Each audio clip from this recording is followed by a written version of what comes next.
ورسوله أما بعد فأعوذ بالله من الشيطان الرجيم بسم الله الرحمن الرحيم لن ينال الله لحومها ولا دماؤها ولكن يناله التقوى منكم كذلك سخرها لكم لتكبروا الله على ما هداكم وبشر المحسنين إن الله وملائكته يصلون على النبي يا أيها الذين آمنوا صلوا عليه وسلموا تسليما اللهم صل على محمد وعلى آل محمد كما صليت على إبراهيم وعلى آل إبراهيم إنك حميد مجيد اللهم بارك على محمد وعلى آل محمد كما باركت على إبراهيم وعلى آل إبراهيم إنك حميد مجيد الحمدللہ ثم الحمدللہ۔ اللہ پاک کا بے حد بے حساب بے شمار احسان ہے، اس نے ہمیں جمعۃ المبارک کی نماز کی حاضری نصیب فرمائی۔ اللہ تعالیٰ اپنے فضل و کرم سے ہماری یہ حاضری قبول فرمائے اور اسی حاضری کو ہمارے لیے دونوں جہان میں خوشیوں کا، خوشحالیوں کا، خیر و برکت کا اور آسانیوں کا ذریعہ بنائے، آمین یا رب العالمین۔ کل قربانی کا دن ہے، کل حج تھا، ہو گیا، اللہ مبارک کرے حاجی حضرات کو، جن کے مقدر میں تھا انہوں نے کر لیا۔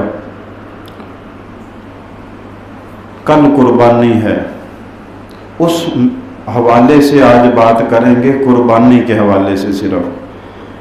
سورہ حج کی آیت نمبر 37 کی تلاوت کا اعزاز اللہ پاک نے مجھے بخشا۔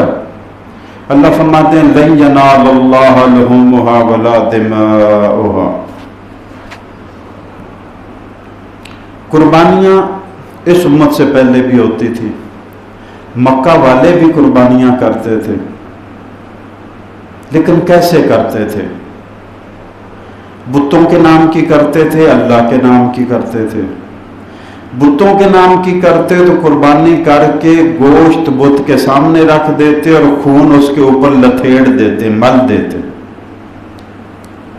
اللہ کے نام کی کرتے تو گوشت بیت اللہ کے سامنے رکھ دیتے اور دیواروں پر خون مل دیتے۔ وہ کہتے تھے اللہ اتنے سے راضی ہو جاتا ہے، اور بت بھی اتنے سے راضی ہو جاتے ہیں، جو چیز ہم نے قربان کر دی وہ ان کو پیش کر دی، بس ٹھیک ہے۔ تو جو غلط سوچ تھی، غلط عقیدہ تھا، اس کی اصلاح اللہ نے فرمایا لن ینال اللہ لحومها ولا دماؤها۔ نہ تو گوشت پہنچتے ہیں اللہ تک تمہاری قربانیوں کے، اور نہ ہی ان کا خون پہنچتا ہے۔ تم ان دونوں مقصد کے لیے کرتے تھے تو یہ تو رد ہو گئے کہ یہ دونوں اہم ہی نہیں ہیں۔ گوشت کتنا نکلا میٹر ہی نہیں کرتا، اس کی اہمیت ہی نہیں ہے۔ خون کتنا بہہ گیا اس کی اہمیت ہی نہیں ہے۔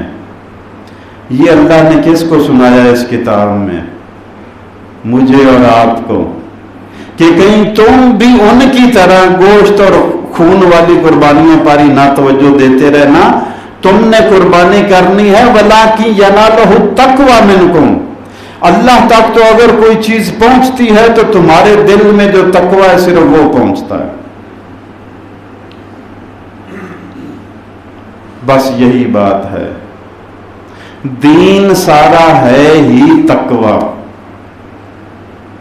تو دیکھتے ہیں تقوی کا معنی کیا ہے، مفہوم کیا ہے، قرآن میں اللہ تعالیٰ نے تقوی کے بارے میں کیا کہا ہے، تقوی کی اتنی اہمیت کیوں ہے۔ رمضان میں ہم نے آیت پڑھی یا ایھا الذین آمنوا کتب علیکم الصیام کما کتب علی الذین من قبلکم لعلکم تتقون۔ روزے کا مقصد بھی خود خالق کائنات نے یہ رکھا کہ روزہ تم سے رکھوایا اس لیے جا رہا ہے تم متقی بن جاؤ۔ 15-16 گھنٹے، ابھی کل یوم عرفہ تھا، روزہ تھا اس کا، آج یہاں یوم عرفہ ہے، آج روزہ ہے۔ میں نے پچھلی بار عرض کیا تھا، سوال یہ بہانے ہوتے ہیں یہ اللہ کے نظام کی لوٹ سے اللہ نے کل بھی توفیق دی، کچھ لوگوں نے رکھ لیا، اللہ نے آج بھی توفیق دی رکھ لیا۔ یہ چھوٹے چھوٹے بہانے ہوتے ہیں اللہ کے نظام میں آپ کو آگے بڑھنے کے لیے، اللہ کا قرب حاصل کرنے کے لیے۔ چھوٹی سی قربانی تو اللہ اس کے بدلے میں بہت عطا کرتا ہے۔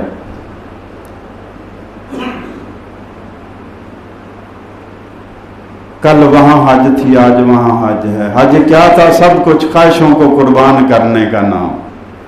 تو تقوی کیا ہے؟ روزے کے بارے میں فرمایا کہ روزہ بھی اس لیے رکھوایا جا رہا ہے 15-16 گھنٹے کہ تمہارے اندر تقوی پیدا ہو جائے، کہ ہمیں 16 گھنٹے تم کھاتے نہیں، اللہ کا حکم ہے کھانا نہیں، تم پیتے نہیں، اللہ کا حکم ہے پینا نہیں، تم جماع نہیں کرتے، اللہ کا حکم ہے جماع نہیں کرنا۔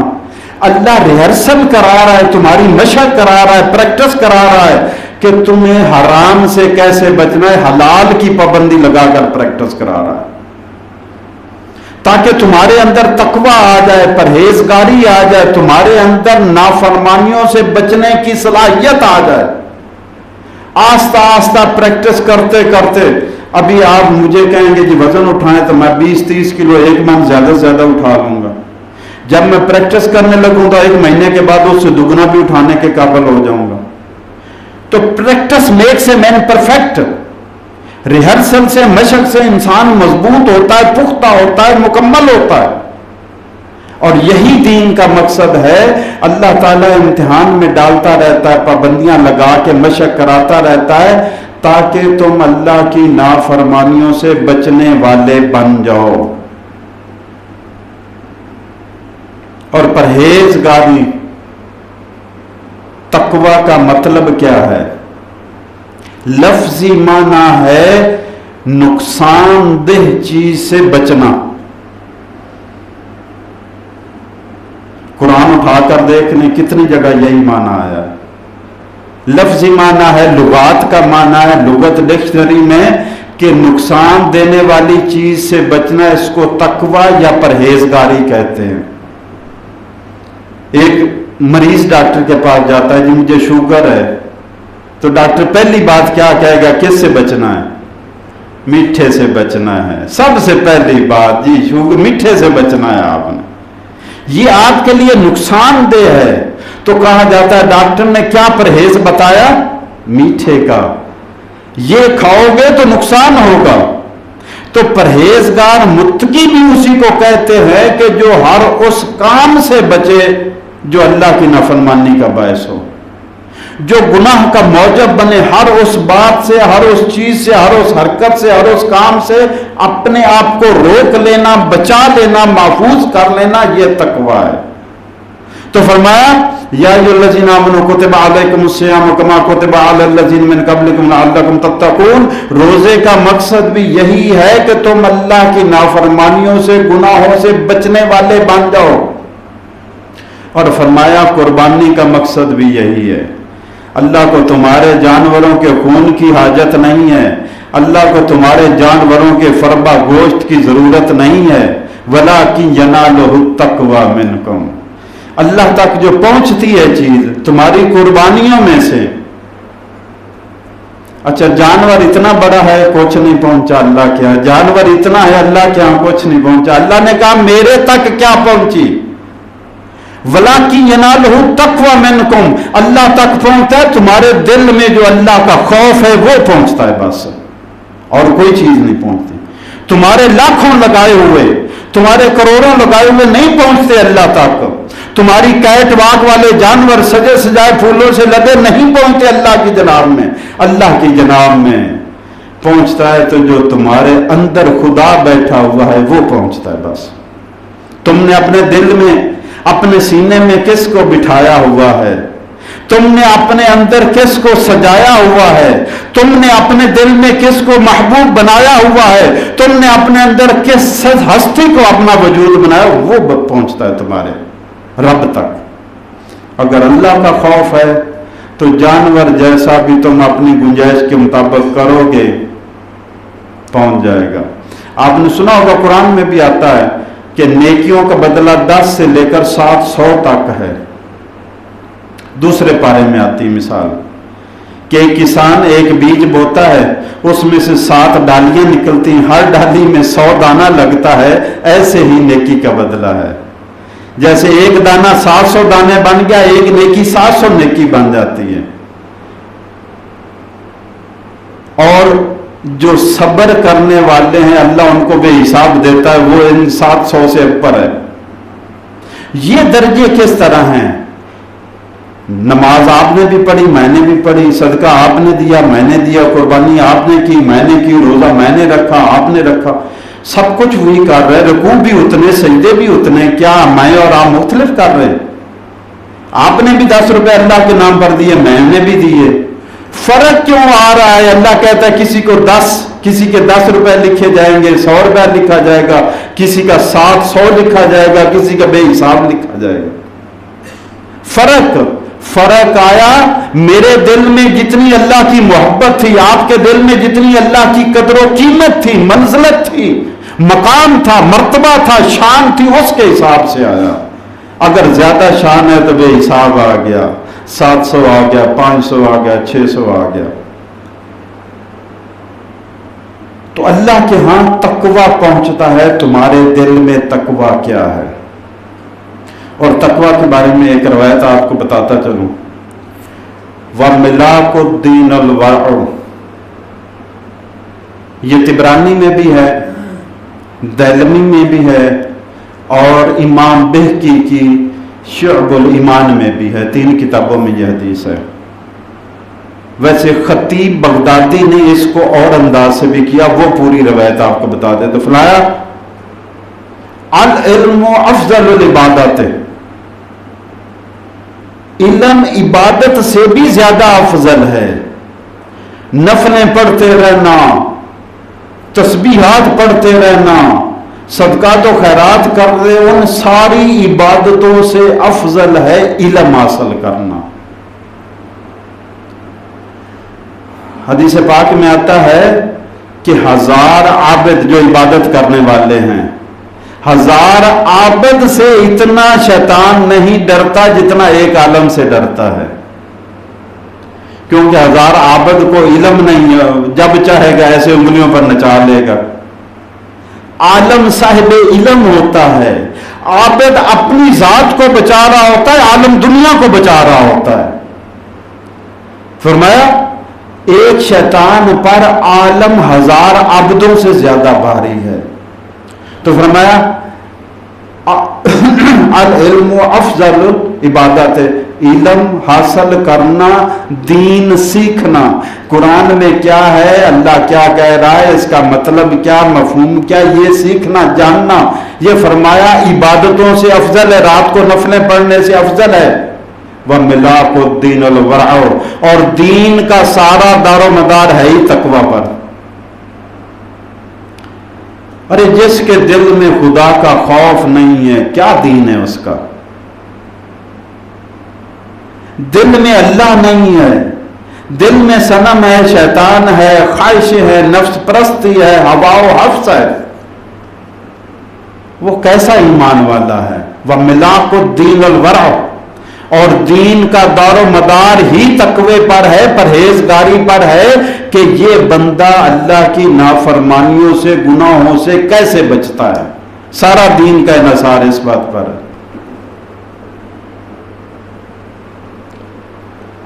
اور یہ دین کا دار و مدار ہے تقوی پر۔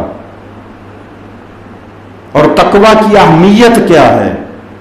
علماء فرماتے ہیں تقوی کی اہمیت اور مقام اتنا ہے کہ جیسے آپ بادام کا مغز نکال لے، بعد میں خول بچ جاتا اوپر والا چھلکا، تو فرمایا جیسے مغز نکل گیا، پیچھے چھلکا رہ گیا، اگر تقوی نہیں تو وہ چھلکے کے برابر تمہارا دین ہے۔ اخروٹ میں سے مغز نکل گیا، چھلکا رہ گیا، پھر تمہارے پاس اگر تقوی نہیں ہے، دل میں خدا کا خوف نہیں ہے، اندر اللہ نہیں بیٹھا ہوا، اور اندر اللہ بیٹھے ہوئے کا کب اور کیسے پتہ چلتا ہے؟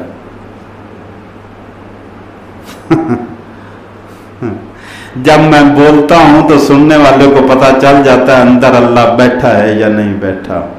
میری حرکات و سکنات کو دیکھ کر سامنے والے کو پتہ چل جاتا ہے کہ اس کے اندر اللہ بیٹھا ہوا یا شیطان بیٹھا ہوا ہے۔ میرا اور آپ کا تعارف میرے اور آپ کے اعمال کرواتے ہیں۔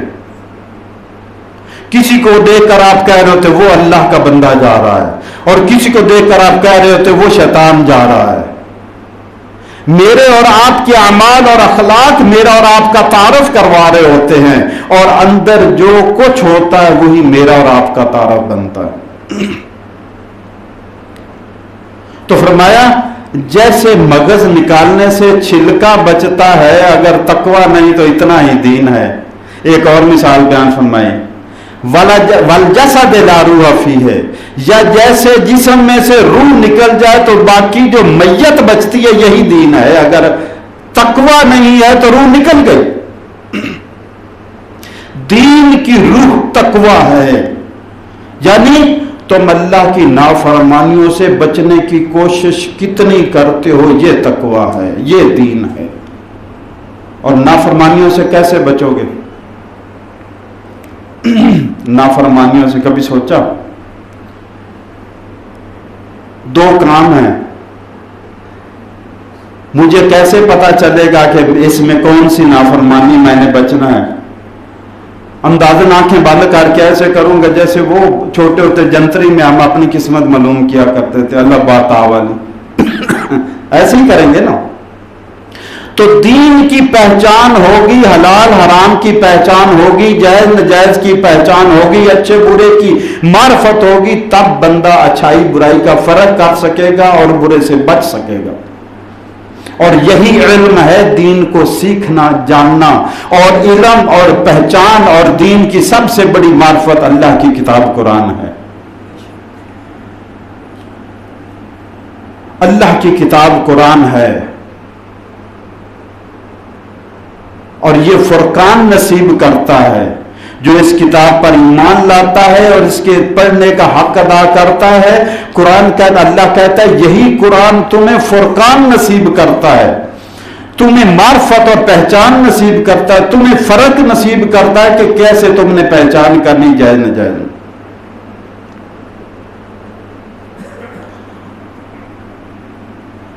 جب جانور کو ذبح کیا جاتا ہے کیا پڑھتے ہیں؟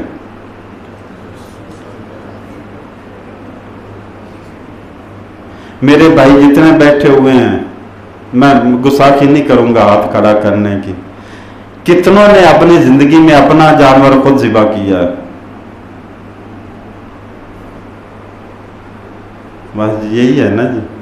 اور ڈاکٹر اسرار صاحب رحمۃ اللہ علیہ فرمایا گیا، ان کا ویڈیو کلپ ہے کہ ہر بندے کو، ہر مسلمان کو اس بات کا اہل ہونا چاہیے کہ اپنے باپ کا جنازہ خود پڑھائے۔ ہر بندے کو اس قابل ہونا چاہیے اپنی بیٹی کا نکاح خود کرے، اور ہر بندے کو اس قابل ہونا چاہیے کہ امامت کرے۔ ہر مسلمان کو اس قابل ہونا چاہیے۔ ہم تینوں کام نہیں کر سکتے کیونکہ ہم اسلام کے قابل نہیں ہیں۔ اگر اسلام کے قابل ہوتے تو یہ چیزیں ہمیں آتی ہوتی، یہ چھری پھیرنی نہیں آتی ہمیں۔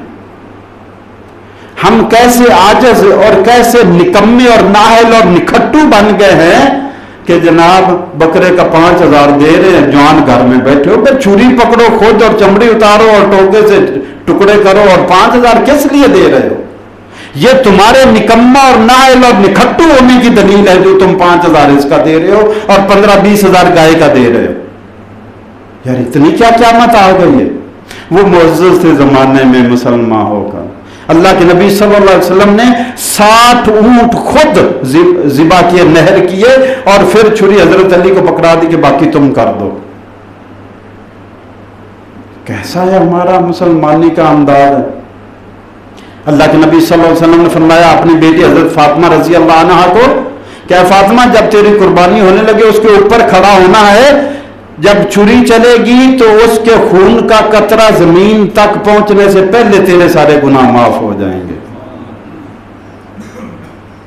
اور ہمارے پچھلے کمرے میں چھپے ہوتے ہیں، ہم خون نہیں دیکھ سکتے، ہم ذبح ہوتے ہو، کیسے مسلمان ہیں یار؟ انہوں نے جہاد کرنا ہے، انہوں نے کشمیر اور فلسطین لینا ہے؟ نہیں، یہ نہیں ہے، یہ شکلیں نہیں ہیں۔ وہ کرنے والے عام تھے، وہ عزت اپنی جان اور مال لگا کر اپنے دین اور اپنی جان عزت آبرو کی حفاظت کرتے تھے. تو جب ہم بسم اللہ واللہ اکبر پڑھتے ہیں، پوری تکبیر جو سنت مسنون تکبیر ہے، بسم اللہ واللہ اکبر اللہم منک ولک، اللہ کے نام سے، اللہ بہت بڑا ہے، اللہ یہ تیرا ہی مال تھا تیرے نام پر فدا ہے. اللہم منک ولک، اللہم منک، اے اللہ تیری عطا تھی، ولک اور تیرے نام پر فدا ہے. آنی چاہیے. جب بندہ چوری پھیرے گا زبان پر یہ تکبیر ہوگی اور اس کا معنی اور مفہوم اس کے دماغ میں ہوگا، تب قربانی کا مزہ آئے گا کہ کیا کر رہا ہے. لیکن میرے بھائیوں، آپ جاتے ہیں منڈی پہ جانور قربانی کا لینے کے لیے، کبھی اس کے سینگ دیکھ رہے ہوتے ہیں، کبھی اس کے کان دیکھ رہے ہوتے ہیں، کبھی آنکھیں دیکھ رہے ہوتے ہیں. اتنا تو شاید آنکھوں والا ڈاکٹر آنکھیں نہیں دیکھتا جتنا قربانی والا اس کی آنکھیں دیکھ رہا ہوتا ہے کہ کہیں کانا تو نہیں ہے، نبینا تو نہیں ہے، لنگڑا تو نہیں ہے، ٹانگ تو نہیں ٹوٹی، دم تو نہیں کٹی، کان تو نہیں چیرا ہوا، سینگ تو نہیں ٹوٹا ہوا. یہ عیب ہے. اور کہیں بہت لاغر تو نہیں ہے، بہت بوڑھا ہو گیا، ہڈیوں کا گوتا بھی نہیں ہے، برائے نام زندہ تو ہے لیکن قربانی نہیں ہوگی، بہت لاغر تو نہیں ہے. یہ دیکھ رہے ہوتے ہیں. میرے بھائیوں، اگر وہ زبان حال سے بکرا ہی پوچھ لے کہ حضور آپ میرے مالک ہو، آپ کو اختیار ہے کہ میرے ہر نقص کا حساب لو، آپ نے قیمت دینی ہے، آپ نے پیسے دینے ہیں، اس لیے میرا حساب لو. اور اگر بکرا یہی پوچھ لے کہ ایک مالک آپ کا بھی ہے، اگر وہ آپ کی جانچ پڑتال ایسے ہی کرنے لگ گیا تو اپنا بھی حساب لگا لو، آپ کی تو قربانی بھی نہیں ہوگی. یہ کیا معیار ہم نے بنا رکھا؟ یہ تقوی کی بات میں کر رہا ہوں آپ کو. منیمم کم از کم بات ہے کہ ہر جانور کے عیب دیکھتے ہیں، اپنے عیب ہم دیکھتے ہی نہیں. اگر حلال جانور صحت مند قربانی کے معیار پر لانا ہے تو اس کے عوض جو رقم دی جا رہی وہ بھی حلال اور اسی معیار کی ہونی چاہیے. اللہ تعالیٰ پاک ہے، پاک مال کو پسند کرتا ہے. اللہ کے ہاں تحفے گندگی کے نہ بھیجو. یہ سال سے کوشش کرنی پڑے گی، زندگی بھر کوشش کرنی پڑے گی کہ میرے مال میں حرام نہ آ جائے، میرے مال میں ناجائز نہ آ جائے.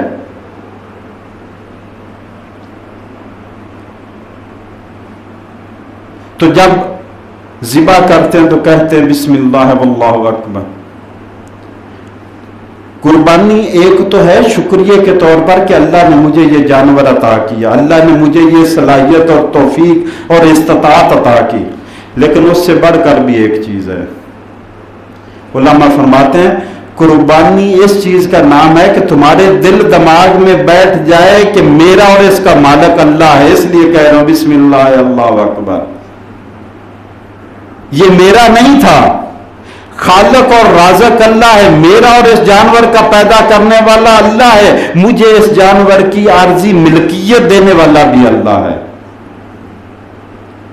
مومن کا یہی نظریہ ہے کہ میرے پاس جو کچھ ہے میری محنت نہیں، یہ میرے رب کی عطا ہے. اور قارون کا یہ عقیدہ ہے کہ جو کچھ میرے پاس ہے یہ میری محنت، میری کمائی، میری ڈگریوں کا حساب ہے. اس لیے مومن جب اللہ کے نام پر قربان کرتا ہے تو کہتا ہے بسم اللہ، اللہ کے نام سے شروع کر رہا ہوں، واللہ اکبر، اللہ بہت بڑا ہے، اللہم منکا، اللہ تیرے ہی عطا ہے، ولکا، اور تجھ پر فدا ہے، تیری عطا ہے اور تجھے دے دیا واپس، میرا اس میں کچھ بھی نہیں ہے، یہ تو مال ہی تیرا تھا. جیسے اِنَّ لِلَّهِ وَإِنَّا إِلَيْهِ رَاجِعُونَ پڑھتے ہیں کہ بے شک ہم اللہ کے ہیں اور اس کی طرف پلٹ کر جانے والے ہیں. اگر کوئی ہم سے پہلے چلا گیا، ہم نے خود کون سا ادھر ہی ٹھیکے رہ جانا، ہم تو خود ادھر جانے والے ہیں. ایسی اللہم من کا ولک، یہ دماغ میں گونجتا رہنا چاہیے یہ مفہوم اور مطلب اس کا، تکبیر کا، بسم اللہ واللہ اکبر اللہم من کا ولک. جیسے وہ تلبی ہے لبیک اللہم لبیک، لبیک لا شریک لک لبیک ان الحمد والنعمت لک والملک لا شریک لک، اس کا معنی گونجنا چاہیے حاجی کے اور عمرہ کرنے والے کے دماغ میں کہ وہ کیا کہہ رہا ہے. لیکن اگر ادھر اللہ کے گھر کے گیڑے لگاتے ہوئے بھی معنی مفہوم کا نہیں پتا ہے، وہ کولو کے بیل کی طرح پھیرے تو لگا دیتا ہے بندہ، لیکن اس کی تاثیر اندر نہیں بندے کے آتی، مزہ نہیں آتا. جب تک قرآن کو سمجھ کر نہ پڑھیں گے مزہ نہیں آئے گا. جب آپ کو پتہ ہی نہیں ہے میرا رب میرے سے کیا بات کر رہا ہے، کیسی بدقسمتی میری اور آپ کی ہے کہ قرآن پڑھتے جا رہے ہیں، پتہ ہی نہیں میرا رب مجھے کیا کہہ رہا ہے. میری محبوب ترین ہستی، میری زندگی اور موت کا مالک، میری عزت اور ذلت کے فیصلے کرنے والا، مجھے عزت اور ذلت سے نوازنے والا، کائنات کا خالق اور مالک، مبدی اور معید، جس نے کائنات کو پہلے بھی پیدا کیا پھر بھی پیدا کرے گا، پتہ ہی نہیں وہ کیا کہہ رہا ہے مجھے. اور ہم جھوم جھوم کے راتوں رات شبینہ الحم سے بدناس تک پار، سپیکر پر پار، پورے محلے گاؤں والے بیچارے سو ہی نہیں سکتے. یہ ہے دین ہم نے بنا لیا. 2000 روپے خرچ کرتے ہیں، 3000 4000 اور ہائر کر کے کرایہ دار لاتے ہیں، ان سے پڑھوا لیتے ہیں، سرکس کروا لیتے ہیں، بس یہی دین رہ گیا ہمارا. اس سے بہتر ہے آپ ایک آیت پڑھیں، صرف ایک آیت پڑھیں رات کو سوتے وقت، لیکن اس کا ترجمہ پڑھیں، سمجھنے کی کوشش کریں، اس ساری رات عبادت سے افضل ہے. صرف ایک آیت پڑھیں، ایک آیت پڑھیں، روزانہ کی ایک آیت رات کو سوتے وقت، روزانہ کی ایک آیت عشاء کے بعد اپنا معمول بنا لیں دین کو سیکھنے کا. تو میرے بھائیوں میں عرض کر رہا تھا کہ اللہ تعالیٰ نے قرآن پاک میں فرمایا لَن يَنَالَ اللَّهَ لُحُومُهَا وَلَا دِمَاؤُهَا وَلَٰكِن يَنَالُهُ التَّقْوَىٰ مِنكُمْ. اللہ کے ہاں صرف تقویٰ پہنچتا ہے. قربانی کا جو دینی مقصود ہے، مقصد ہے، روزے کا مقصد ہے، حتیٰ کہ حج کا بھی جو مقصد ہے وہ تقویٰ ہے. تمہارے اندر تقویٰ آ جائے تو میں چند آیتیں قرآن کی پیش کر دیتا ہوں جو تقوی کے حساب سے ہیں. حج کے بارے میں اللہ تعالیٰ نے فرمایا الحج اشہر معلومات، حج کے مہینے معروف ہیں. فمن فرض فیہن الحج، جو ان مہینوں میں حج کی نیت کرے، فلا رفث، پھر نہ تو بے حیائی کی بات کرے، ولا فسوق، نہ نافرمانی گناہ کی کوئی بات کرے، ولا جدال فی الحج، اور نہ ہی حج کے درمیان دوران جھگڑا کرے کسی سے. اور جو ایسا نہیں کرے گا وما تفعلوا من خیر، یہ تو نہ کرنے والے کام گن دیے، یہ نہیں کرنا، رفث نہیں کرنا، فسوق نہیں کرنا، جدال نہیں کرنا. جو کرنے والے تھے وما تفعلوا من خیر، نیکی کا کوئی بھی کام کرو گے یعلمہ اللہ، اللہ کے علم میں آ جائے گا. تم بے فکر ہو جاؤ، نیکی بے فکر ہو کر کرو، چھوٹی کرو بڑی کرو، لیکن گناہ سے بچنے کی کوشش کرو. آگے فرمایا وتزودوا، اور خرچہ لے کر جایا کرو. فإن خیر زاد التقوی، سب سے بہتر خرچہ تو تقوی ہے. آخری سفر کا خرچہ، یہ تو دنیاوی سفر کرتے جیب میں کچھ ہونا چاہیے. اللہ کہتا ہے وخیر زاد التقوی، جو اصل سفر ہے تمہارا دنیا سے آخرت کا سفر ہے، زندگی کا آخری سفر ہے، اس کا جو زاد راہ اور خرچہ ہے وہ تقوی ہے. وَاتَّقُونَ يَا أُولِي الْأَلْبَابِ، اے عقل والو مجھ سے ڈرتے رہا کرو. تو حج کا مقصد بھی تقوی ہے، روزے کا مقصد بھی تقوی ہے، قربانی کا مقصد بھی تقوی ہے. قرآن میں اللہ نے فرمایا وَاتَّقُوا اللَّهَ، اللہ سے ڈرتے رہو. وَاعْلَمُوا، اور یاد رکھو أَنَّكُمْ إِلَيْهِ تُحْشَرُونَ، تمہیں اس کے دربار میں پیش کیا جائے گا. اور پھر آگے فرمایا وَاتَّقُوا اللَّهَ حَقَّ تُقَاتِهِ، اور اللہ سے ڈرو جتنا اللہ سے ڈرنے کا حق ہے. پھر آگے فرمایا وَاتَّقُوا اللَّهَ وَاعْلَمُوا، لوگوں اللہ سے ڈرو اور یاد رکھو ان اللہ بِكُلِّ شَيْءٍ عَلِيمٌ، اللہ ہر چیز جانتا ہے، اس کے علم میں تمہاری ہر بات ہے، اس لیے اس سے ڈرتے رہا کرو. پھر فرمایا واتقوا واعلموا، لوگوں اللہ سے ڈرو اور جان لو ان اللہ خبیر ان اللہ بصیر ان اللہ بما تعملون بصیر، بے شک اللہ تعالیٰ دیکھ رہا ہے تم جو کچھ بھی کر رہے ہو۔ اس لیے یہ یاد رکھو کہ اللہ مجھے دیکھ رہا ہے، اللہ سے ڈرتے رہا کرو کہیں غلط کام نہ تم سے ہو جائے یہ تم کر بیٹھو۔ آگے فرمایا واتقوا یومن، لوگوں ڈرو اس دن سے ترجعون فیہ الی اللہ، جس دن تمہیں اللہ کے سامنے پیش کیا جائے گا۔ اس دن پیشی، اللہ کے سامنے پیشی سے ڈرتے رہو۔ پھر فرمایا واتقوا اللہ لعلکم تفلحون، لوگوں اللہ سے ڈرو تاکہ تم کامیاب ہو جاؤ۔ پھر فرمایا واتقوا اللہ ان اللہ شدید العقاب، اللہ سے ڈرتے رہو، اللہ بڑا سخت عذاب دینے والا ہے، اللہ کی پکڑ بڑی سخت ہے۔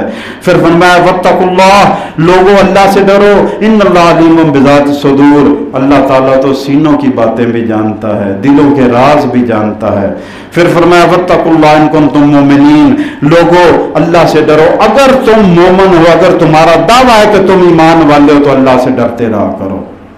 پھر فرمایا واتقوا اللہ ان اللہ غفور رحیم، لوگوں اللہ سے ڈرو، تقوی اختیار کرو، پرہیزگار بن جاؤ، بے شک اللہ تعالیٰ غفور رحیم ہے، بخشنے والا رحم فرمانے والا ہے۔ اور پھر فرمایا واتقوا الذی خلقکم، لوگوں ڈرو اس ذات سے جس نے تمہیں پیدا کیا ہے، اپنے پیدا کرنے والے سے تو ڈر جاؤ۔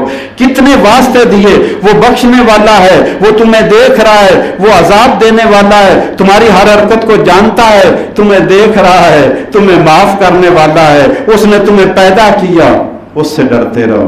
کتنے حوالوں سے اللہ نے تقوی کا حکم دیا۔ پھر فرمایا واتقوا اللہ ان اللہ تواب الرحیم، لوگوں اللہ سے ڈرو اور جو پیچھے ہو گیا وہ توبہ قبول کرنے والا ہے، بڑا رحم فرمانے والا ہے۔ اور پھر آخری بات واتقوا اللہ ربکم، لوگوں اللہ سے ڈرو، وہ تمہارا رب ہے، تمہارا پروردگار ہے۔ کہاں حقیر بدبودار جرثومے سے تمہیں اتنا خوبصورت انسان بنایا، یہ رب ہے، یہ ربوبیت کی صفت ہے، پالنے والا، پرورش کرنے والا، پروردگار۔ واتقوا اللہ ربکم، لوگوں اللہ سے ڈرو کیونکہ وہ تمہارا رب ہے۔ تمہیں پانی کی حقیر بوند سے اتنا خوبصورت وجود عطا کیا اس نے، تمہیں ایسی حیثیت اور اتنی عزت اور کامیابیاں عطا کی اس نے، اتنی سہولتیں اور اتنی نعمتیں عطا کی دنیا میں اس نے۔ واتقوا اللہ ربکم، لوگوں ڈرو اللہ سے جو تمہارا رب ہے۔ اور آخری بات ان اللہ مع الذین اتقوا، لوگوں سن لو اللہ تعالیٰ تو ان کے ساتھ ہوتا ہے جو اللہ سے ڈرتے ہیں، جو اللہ سے ڈرتے رہتے اللہ ان کے ساتھ ہو جاتا ہے۔ اگر میں اور آپ چاہتے ہیں کہ اللہ ہمارے ساتھ ہو، ہمارے فیصلوں میں ہمارا ساتھ دے، کیسے؟ اللہ کا ساتھ ہوگا، فیصلے صحیح کریں گے، ہماری سوجھ بوجھ صحیح ہوگی، ہماری عقل کام کرے گی، ہم صحیح فیصلے کریں گے، اچھے رستے پر چلیں گے، صحیح کام کریں گے۔ تو اگر ہم چاہتے ہیں کہ اللہ ہمارا ساتھ دے تو اس کا طریقہ اللہ نے بتا دیا کہ اللہ سے ڈرتے رہو، اللہ کا تقوی اختیار کرو، اللہ کی نافرمانی سے بچو۔ اللہ تعالیٰ مجھے اور آپ کو ہدایت نصیب فرمائے، اپنی نافرمانیوں سے بچنے کی توفیق عطا فرمائے۔ وما علینا الا البلاغ۔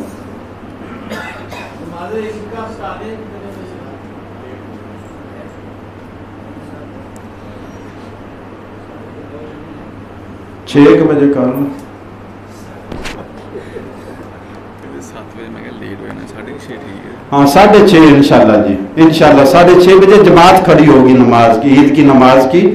کل انشاءاللہ 6:30 بجے جماعت کھڑی ہوگی بفضل